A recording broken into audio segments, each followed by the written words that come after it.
Smart खेती, जी हाँ, जिसे कभी सिर्फ मेहनत और मौसम पर निर्भर काम माना जाता था, अब तेजी से टेक्नोलॉजी के साथ जुड़ती जा रही है। और इसी बदलाव की एक बड़ी मिसाल सामने आई है हैदराबाद से, जहां VNR Vignana Jyothi institute of engineering and technology के शोधकर्ताओं ने एक ऐसा AI आधारित सिस्टम तैयार किया है जो फसल की बीमारी को शुरुआत में ही पहचान सकता है। यह सिस्टम खास तौर पर पौधों की पत्तियों की तस्वीरों का विश्लेषण करता है।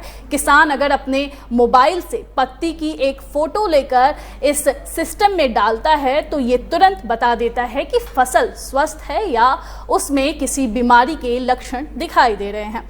इस तकनीक को करीब 20,000 अलग अलग पत्तियों की तस्वीरों पर ट्रेन किया गया है। इससे इसकी सटीकता काफ़ी बेहतर मानी जा रही है।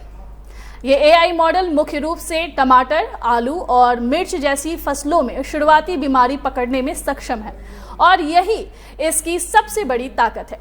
बीमारी को उस समय पहचान लेना जब वो अभी फैलना शुरू ही हुई हो, क्योंकि अक्सर किसान बीमारी को तब पहचान पाते हैं जब नुकसान काफ़ी बढ़ चुका होता है।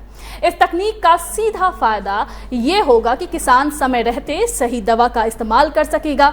इससे न सिर्फ फसल को बचाया जा सकेगा बल्कि अनावश्यक कीटनाशकों के इस्तेमाल में भी कमी आएगी, यानी लागत घटेगी और उत्पादन बढ़ेगा। दोनों ही फायदे एक साथ मिलेंगे। इतना ही नहीं, इस सिस्टम को पेटेंट भी मिल चुका है, जिससे इसकी विश्वसनीयता और बढ़ जाती है। विशेषज्ञ मानते हैं कि आने वाले समय में इस तरह के AI टूल्स खेती को पूरी तरह बदल सकते हैं। ये तकनीक सिर्फ बड़े किसानों के लिए ही नहीं बल्कि छोटे और सीमांत किसानों के लिए भी बेहद उपयोगी साबित हो सकते हैं। अगर ये तकनीक बड़े स्तर पर लागू होती है तो भारत की खेती और भी स्मार्ट, सटीक और लाभकारी बन सकती है। यानी आने वाले समय में सिर्फ मेहनत की खेती का नहीं बल्कि डेटा और तकनीक की खेती का भी होगा।